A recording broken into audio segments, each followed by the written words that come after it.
জিয়া বাবা ভান্ডারী, জিয়াউল হক মেজবান্ডারী, আজিমুশ-শান শখসিয়ত, ইনাদেরকে নিয়ে কোন কথা আমরা বলার সাহস তো দূরের কথা, কল্পনাও করা যাবে না। ঠিক জোরে বলেন না ঠিক কিনা?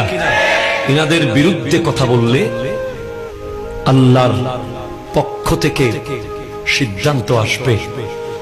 খুদ আল্লামা সিরিকুটি, আল্লামা তৈয়ব শাহ কিবলা, আল্লামা তাহের শাহ সাহেব কিবলা ওনারাও জানেন, ওনারাও মানেন গৌসুল আজম মেজবান্ডারীর মাকাম। ঠিক কিনা?